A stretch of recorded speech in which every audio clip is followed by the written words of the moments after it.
দেয় উপহার হিসেবে, মা মারা যাওয়ার পর সেগুলো ওই সন্তানটা নিতে পারবে কিনা, সব ভাই বোনদের মাঝে ভাগ, নাকি সব ভাই বোনদের মধ্যে ভাগ করে দিতে হবে, বা ওরাও মায়ের এই গয়নার হকদার হবে?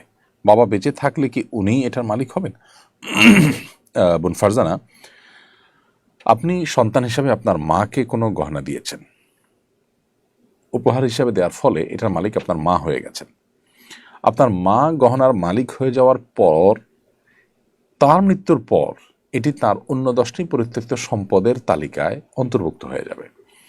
সো তার মৃত্যুর পর আপনার বাবার একটা অংশ সেখানে থাকবে, আপনি অ্যাজ এ সন্তান আপনার একটা অংশ থাকবে, আপনার অন্যান্য ভাই বোন থাকলে তাদেরও অংশ থাকবে।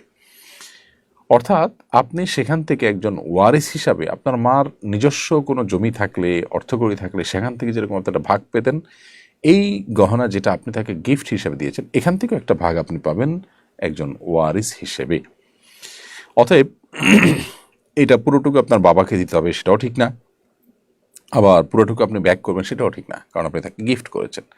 আর যদি আপনি মাকে ব্যবহার করবার জন্য দিয়েছেন, জাস্ট ইউজের জন্য দিয়েছেন, ধারের মতো দিয়েছেন, তাহলে সেক্ষেত্রে আপনি এটার যে তার মৃত্যুর পর এটা ব্যাক করে নেওয়া বা আপনার ফেরত নেওয়া সে সুযোগ আপনার আছে, কারণ আপনি তাকে মালিক বানিয়ে দেননি, জাস্ট তার কাছে রেখেছেন বা তাকে ব্যবহার করতে দিয়েছেন। আর যদি তাকে গিফট হিসেবে দিয়ে থাকেন, মালিক বানিয়ে দিয়ে থাকেন উপর হিসাবে, তাহলে সেক্ষেত্রে যেটি বলেছি সেই বিধান প্রযোজ্য এবং আপনি তার একটা অংশ পাবেন।